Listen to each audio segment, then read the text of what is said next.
Welcome to Thailand， 歡迎大家收睇泰國逍遙遊。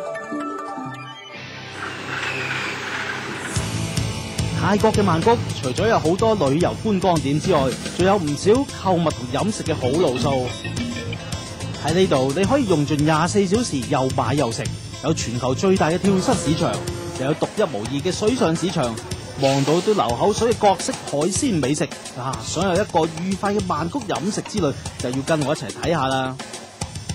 唔使講乜，就以酒店嘅早餐為例，選擇十分之多元化，融合中西日泰多種美食，早餐都豐富過人啊！事實上，曼谷亦係世界有名嘅美食之都。泰國政府亦大力宣傳泰國為世界廚房，食物質素高，好食之餘，最重要係價錢第二度食唔到。香港人去到曼谷旅行，好多時都會選擇去酒店食自助餐，因為實在太抵食啦！畫面見到嘅咁多美點，哇，靚咧，睇到都想食啊！每位都唔使200蚊港紙，係咪好好咧？去曼谷玩時間覺得特別快，眨下眼又見下，又想食飯啦！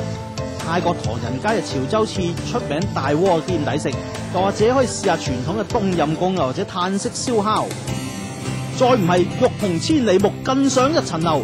位於曼谷市某酒店頂樓嘅露天餐廳，景致甚佳，簡直有再與天比高嘅感覺啊！晚飯過後，唔少酒店都會提供歌唱表演，此情此景，一杯在手，一生何求呢？攤頭完又可以出去 shopping 行下街。曼谷有多個夜市，而當中最大最出名嘅都可以算係呢個選弄麗帕薩。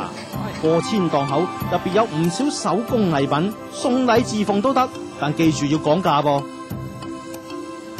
有得買有得睇，仲有得食添。可以喺呢啲露天嘅 coffee shop 坐下 plan 下跟住嘅行程，你話幾逍遙啊？與此同時，仲可以欣賞下呢啲泰式木偶戲，十分傳統而難度高。現時全泰國好難揾得到噶啦，喺呢度先有噶咋。